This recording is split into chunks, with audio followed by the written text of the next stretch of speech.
The Signal Oil Program, The Whistler.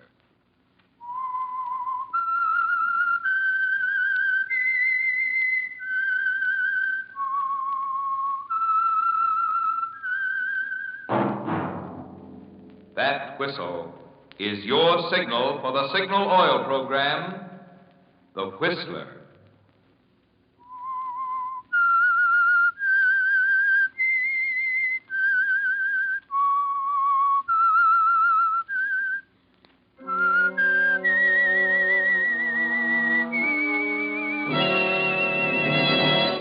I am the Whistler, and I know many things, for I walk by night. I know many strange tales hidden in the hearts of men and women who have stepped into the shadows.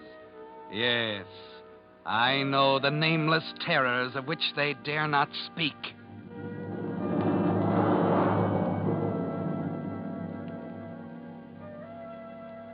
Yes, friends, it's time for The Whistler. Rated by independent research, the most popular West Coast program in radio history.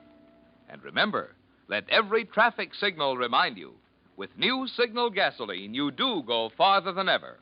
Look for the familiar big yellow and black circle sign that identifies those popular Signal service stations in 7 western states from Canada to Mexico. And now the Whistler's strange story, Terror Stricken.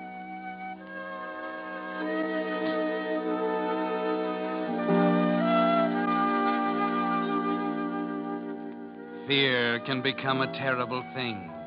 Gangrenous, disintegrating, warping, twisting, gnawing at a man's mind until he's conscious of nothing else but its presence. That was the kind of fear that took hold of Benjamin Reynolds. And oddly enough, it was the natural outgrowth of the very thing that started him on the road to success. There was a trial, an important trial. There were big names involved, particularly the name of Andrew Miller, the accused. And at that trial, 10 years ago, young Benny Reynolds, investment clerk, just out of college, became Benjamin Reynolds, star witness for the prosecution. And he was a good witness. Investment bankers in San Francisco and Wall Street in London glanced at the headlines and commented that this time, because of Benjamin Reynolds, Andrew Miller and his crowd were washed up for good. They were right. Order, please. Order in the court. Will the prisoner face the bench? Andrew Miller, you have been found guilty of the charge of grand larceny. I therefore sentence you to be confined within the state prison for a term of 10 years. Bailiff, remove the prisoner. You dirty rat, Reynolds! I'll get you for this!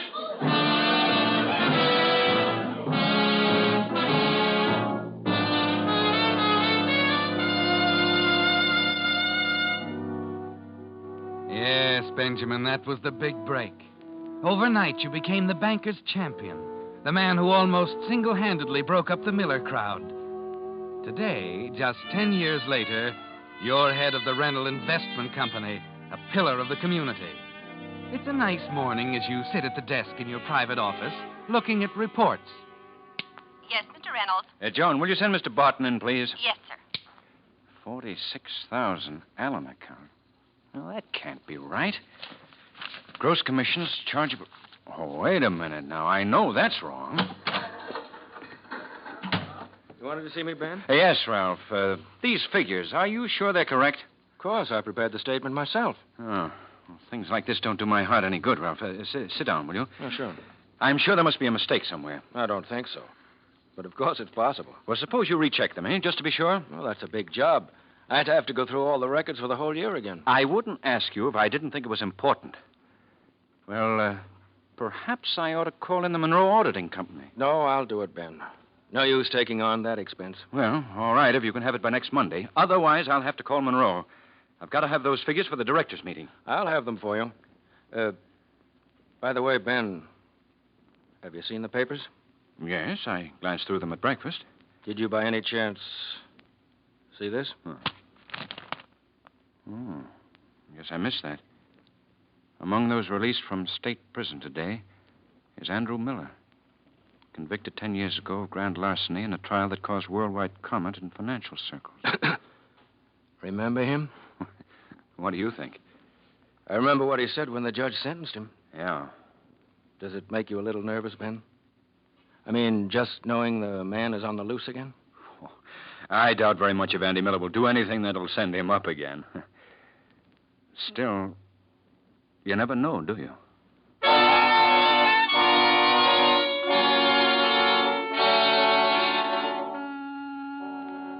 No, Benjamin. You never know, do you? Andy Miller wouldn't think of making good on his promise. Or would he? Somehow you can't concentrate. Find yourself thinking about it, wondering, walking to the water cooler in the corner of your office every 5 minutes, wiping perspiration from your forehead until your handkerchief is soggy. And the next morning, it's worse as you answer your morning mail. Your order for 100 shares of Consolidated Power and Light at the market, thereby acknowledged, and... Say, that was Consolidated, wasn't it? I think it was Southern California Edison. Oh, yes. Make it Edison, then. And will be executed immediately. Very truly yours. Now, let's see. We took care of McDonald. And, what's this? You rat. I'll get you, and don't forget it. Why, he had the nerve to sign it. What's the matter? Where's the envelope to this thing? Why, Vera takes them off and... Get Vera in here right away. Well, she's out on an errand for Mr. Barton. All right, then get Barton. Yes, sir. And don't forget it. Andrew Miller. Of all the crust, Is that for me, Ben? Yes. Take a look at this. Same words he used at the trial. That guy must be crazy. He signed it himself. What do you make of it? I don't know. Didn't lose any time, did he? I think he's trying to bluff you. Or maybe he didn't write it. Oh, he wrote it all right. I don't know. It's pretty fantastic after 10 years. But in view of the threatening tone, I'd certainly check to see if it's genuine. Yes. Yes? Vera's here, Mr. Reynolds. Send her in, please. Well, we'll see what she knows about it. You want to see me, Mr. Reynolds? Yes. Vera, did you notice this letter in the morning mail? Well, I don't read the mail, Mr. Reynolds. I just open it and put it on your desk. I've instructed them not to read company mail, Ben. Oh, of course. Well, I might remember it if I saw the envelope. Yes, Mr. Reynolds. Have the wastebasket containing the envelopes from today's mail brought into my office, will you? I'm sorry, Mr. Reynolds. The janitor emptied all the wastebaskets an hour ago. Oh, very well. What are you going to do now? Well, I guess there's nothing I can do but call the police.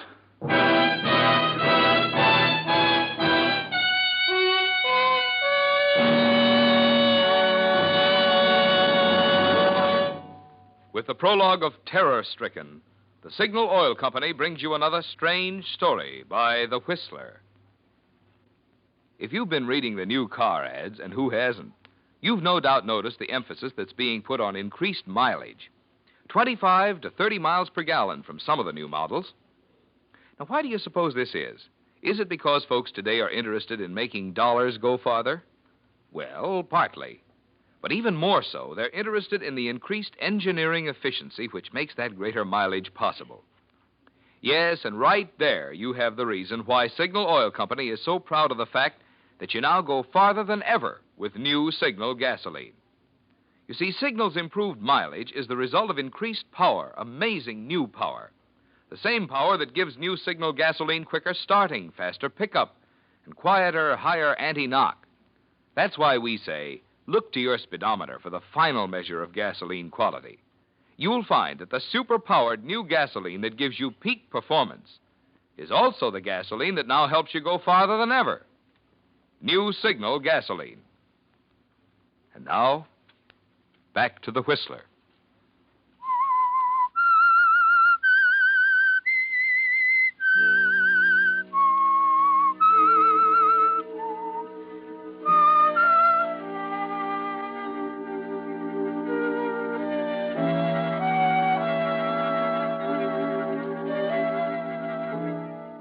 Well, Benjamin, there was a price tag on that testimony you delivered so efficiently at the trial of Andrew Miller 10 years ago, and you're beginning to pay for it now. The police don't help much. All you can do is swear out a warrant for Miller's arrest and leave the rest up to them. They can't do a thing about that weak heart of yours.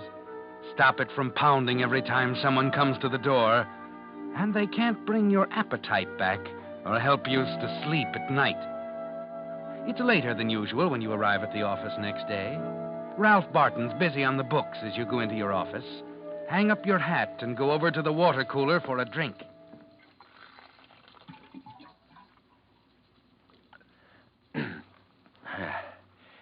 I guess I... Help! Help! Yes, Mr. Reynolds. Help!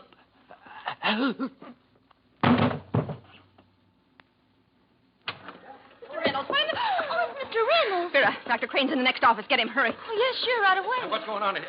Mr. Reynolds, what's happened? We came in when he called for help. Get a doctor. Vera's already gone for one. What's keeping her? There's a doctor right down the hall. She should be back in a minute. That isn't soon enough. Oh, but it takes some time. Don't you realize every second counts? Oh, here she comes now. Oh, right in here, Dr. Crane. Stand back. Stand back, please. Yes, give him room. Doctor, is it serious? Can't tell yet. Looks very much like some form of poisoning.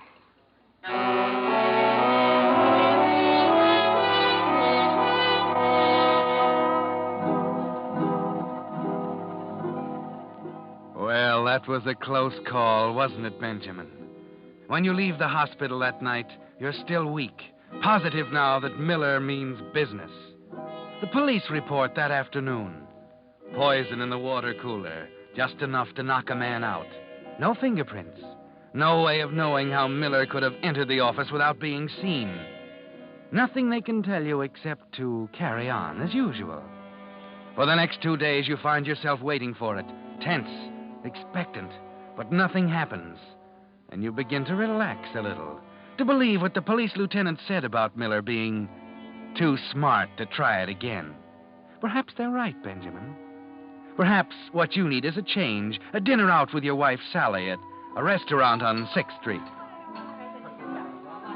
Ben, dear. Ben. Oh, I'm sorry, Sally. I was thinking. Oh, please try and forget it, darling. Oh, the whole thing's ridiculous. The man wouldn't have to take a chance like that. Oh, there must have been a mistake at the bottling company or something. Of course, dear. Now let's forget it, huh? But you're as fidgety as a cat. No, I'm not. But I am hungry. Ben, do you mean it? Of course I do. Why? Oh, because you've hardly touched your meals the last few days. Oh, well, let's order, huh? I'm starved. Well, what'll we start with? Well, what about a shrimp cocktail, hmm? Wonderful.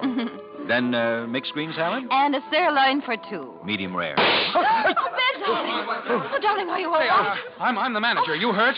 No, I'm all right. It missed me. See there in the wall? Good Lord.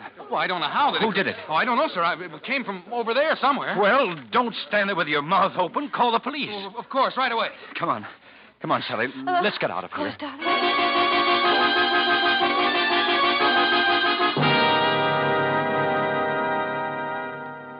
Well, whoever fired that shot meant business, didn't he, Benjamin? Your heart's pounding like a trip hammer again as you walk out of the nightclub. The hole in the wall was 6 inches from your head, and that's awfully close. Your heart almost stopped, didn't it? You're terror-stricken. You jump at every sound. And then you wonder why Miller doesn't come right out and kill you. But you remember he's had 10 long years to plan his revenge. No, sudden death would be too easy. He wants to make you suffer. Of course, sleep is out of the question. Even the powders the doctor gave you have little effect on your frenzied nerves. You imagine all kinds of things as you lie there in bed. Ben. Yes? Ben, why is he trying to kill you? Please, Sally, let's not Well, talk about first it. the poisoned water and the trip to the hospital, then that shot tonight. Yeah. Oh, but Ben, the police will catch him soon. He can't. I just hope it's soon enough. Oh, sure. Oh, that's the door. I wonder who in the world. Oh, no, lie still, darling. I'll get it. No, I'll get it. Yeah. Hold your horses. I'm coming. Oh. What do you want? What do I want? Yes, that's what I said. What do you want? I'm calling for the remains of the dear departed. Are you drunk? No, I don't think so. Now, look, it's cold here at the door. Hurry and state your business, please. I did. I was sent to call for the mortal remains of... Man alive, will you talk sense? I haven't time for foolishness. This is 1620 Runyon Avenue, isn't it? Yes, it is. Then it's the right place. Who sent you anyway? The Gold Hills Mortuary. Now, do you understand? No, I don't. There must be some mistake. The party on the phone was very explicit. He said 1620 Runyon Avenue. The remains of the late Benjamin Reynolds. That's not funny, mister. I'm Benjamin Reynolds. Oh. Now, get out. Get out, or the body of Benjamin Reynolds will give you a very black eye. Oh. What's going to happen next?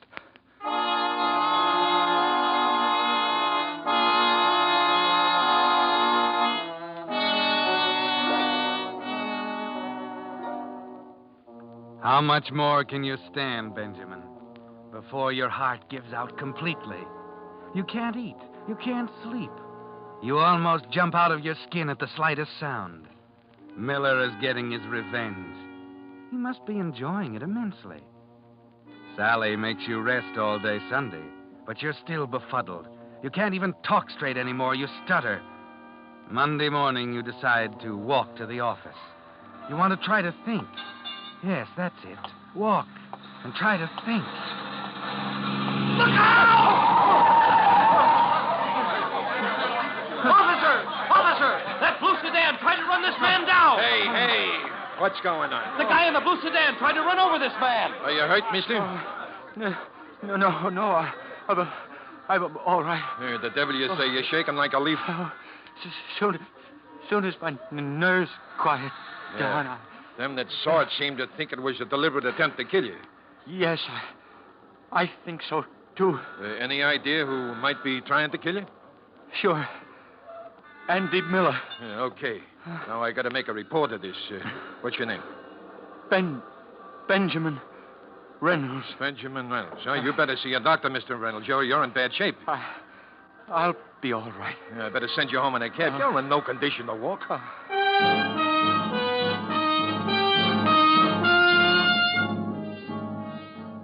Another close call, and you're scared almost to death, aren't you? You wonder how much longer your heart will be able to stand it. Not much longer now. You tremble so violently you can't even light a cigarette. Even at home, you can't sit still. You pace the floor back and forth all day long until finally night comes. You can't sleep. You toss and turn. Yes, the days are bad, but the nights are filled with terror. Who's there? Bendy. I said, who's there? Oh, it was nothing, honey. What's that? What's that? Oh, stop it. Who are you? Why don't you answer? Oh, it's only the shutter. Oh, Ben, don't be so jumpy. Yes, of course. Only the shutter.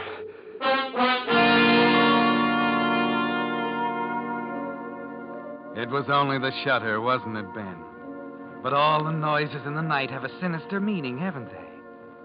After what seems like hours, exhaustion finally takes over, and you've just fallen asleep when...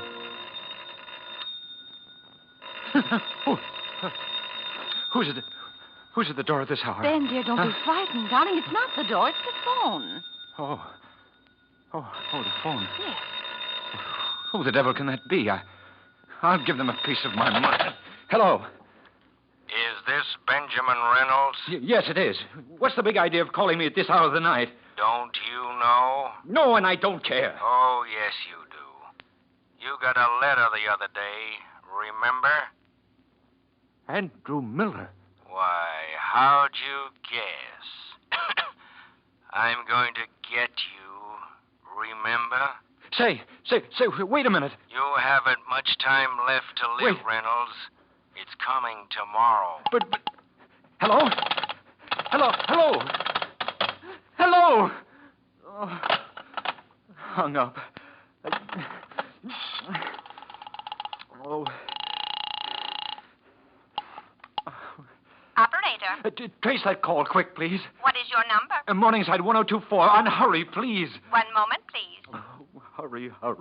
What number did you call? I didn't call any number. They called me. Do you know the other party's number? No, I don't. That's why I asked you to trace the call. Please hurry. There is no one connected with your number now. I know. They hung up. Can't you hurry? I want to trace the call that was connected with his phone, please. I'm sorry, but after the other party has hung up, it is impossible to trace the call. Oh, very well.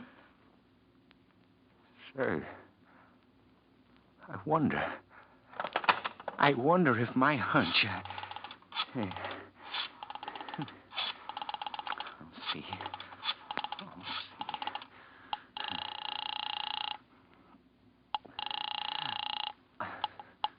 Hello?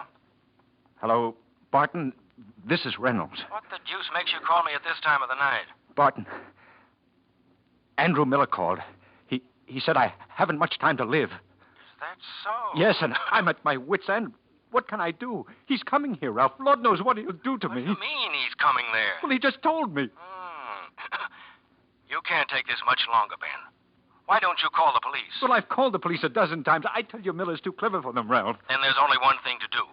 Get out. Well, yes, but he'd follow me. He knows where He hasn't checked me. Now, look, it's out of the question for you to stay there under the circumstances. I'll be over in the morning, and we'll go up to my cabin for a few days. You've got to get a complete rest. Yes, you're absolutely right, Ralph. I've simply got to. And listen, there's someone tipping that guy off on your movements. This time, make sure. Don't tell anyone where you're going. Well, yes, but what about Sally? Tell her you're off on a business trip or something. Yeah, that's it. The convention starts tomorrow in Cedar City. If necessary, you can call her later from the cabin. Yeah. All right, Ralph. I'll pick you up in front of the signal station at Runyon and Broadmoor tomorrow morning at 8, right? Right.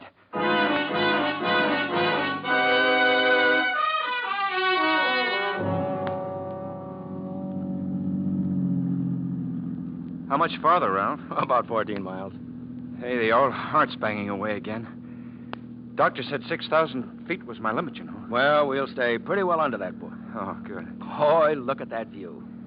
You can see all the way back to... What's the matter? So that's strange. There's that car again. You don't suppose he's following us, do you? Oh, probably one of the natives. I don't know. Wait a minute. You don't think Miller... You're sure you didn't tell anyone where you were going? Well, positive. I will have to call Sally later, though. Yeah, sure. Hey, here's the spot where I always stop. You can get a good view clear back to the valley. How about it? Oh, great.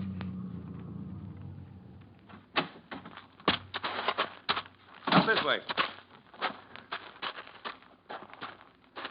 Yes, kind of steep. I better take it easy. Now, there's a level spot up here at the top. Well, you go ahead, Ralph. I gotta watch myself at this altitude. Get that air. You know, this is what I needed. Mountain air, sunshine, quiet. Hey, where are you? Up here. Come on. This is a real inspiration, Ralph. How'd you think of it? You mean this? Whew. I mean getting away from everything like this. One sniff of that air and a fella forgets he ever had any worries. And look over here. Hey, now, take it easy. Kind of close to that edge, you know. Look, Ben. 1,500 feet, straight down. Yeah, I'd just as soon stay back here if you don't mind. What's the matter, Ben? Afraid? No, just sensible, that's all. You know, funny thing about me in high places, it seems You ought to be afraid, Ben. That's where you're going. 1,500 feet straight down. What? Well, that's good. 50. You're serious, aren't you? I'd hate to have you call in the auditors, Ben. I was afraid that was it.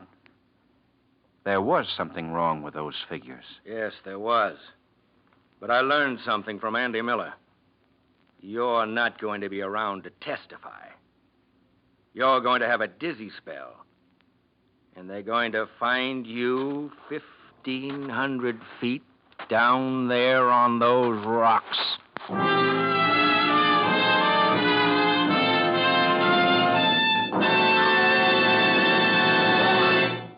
The Whistler will return in just a moment with a strange ending to tonight's story. Meantime, here's news about one of the first of the new post-war developments to make driving safer and more restful. You know how our bright western sunshine glares off pavements and off the windshields and polished chromium of other cars, causing eye strain that makes you squint and get headaches. Well, during the war, the Army and Navy used a new principle of glare control. It's called Polaroid. And unlike old-fashioned colored filters that darkened everything and changed the colors of flowers and scenery, Polaroid is as clear and colorless as your own windshield. But look through the Polaroid, and presto, all glare is gone. Now, here's the good news. This same Polaroid principle has been made into a visor for your car, and they're for sale for the first time on the Pacific Coast at your signal dealers. The Polaroid visor snaps onto your present visor in a jiffy. It's smart-looking, and it flips out of the way when you're not using it. If it's sunny tomorrow, drive into your signal dealers for a demonstration. When you see the wear and tear it saves on your eyes, my bet is you'll want to buy one of these Polaroid visors now to make your summer driving more pleasant. And now, back to the Whistler.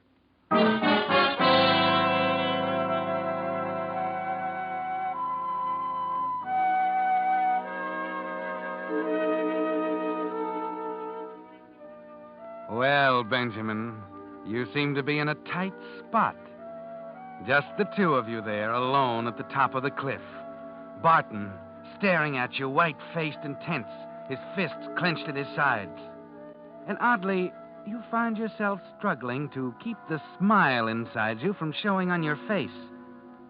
It's probably only a few seconds, but it seems like an hour that the two of you stand there silent. Then... Listen, Ralph. You hear that? The car? Yes. They won't stop. Sure he will. That's what they came for. What do you mean? There's a detective and 2 patrolmen in the car, Ralph. They followed us all the way from town. You're lying. You'd better restrain yourself for a minute and see. Of course, you could pull it off now if you wanted to, Ralph. But it'd be kind of foolish, wouldn't it? The embezzlement charge will put you away for only 4 or 5 years, with perhaps a few more for attempted murder, but if you go ahead and... How did you know? You did it again. What? That. It's a habit of yours, Ralph. Every time you're about to say something important, you clear your throat. Like that. That's why it hit me between the eyes last night when you called me and said, I'm gonna get you. Remember? Come on, Ralph. Let's walk down to the road. We'll save the policeman a few steps.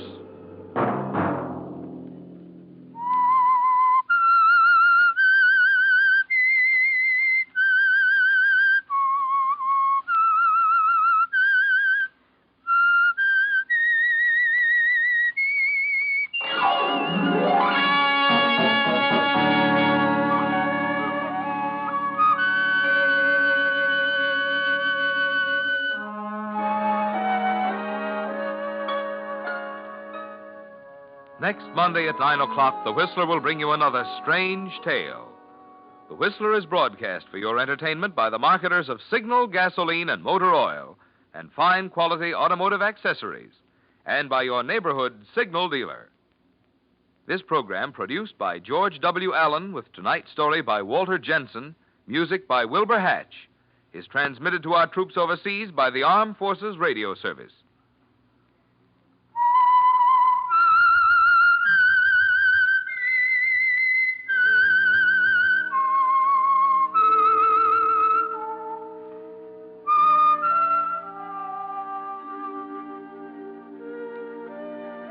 That whistle is your signal for the Signal Oil program, The Whistler. This is Marvin Miller speaking, reminding you to look for those familiar yellow and black circle signs that identify those popular Signal Oil stations in 7 western states from Canada to Mexico. This is CBS, the Columbia Broadcasting System.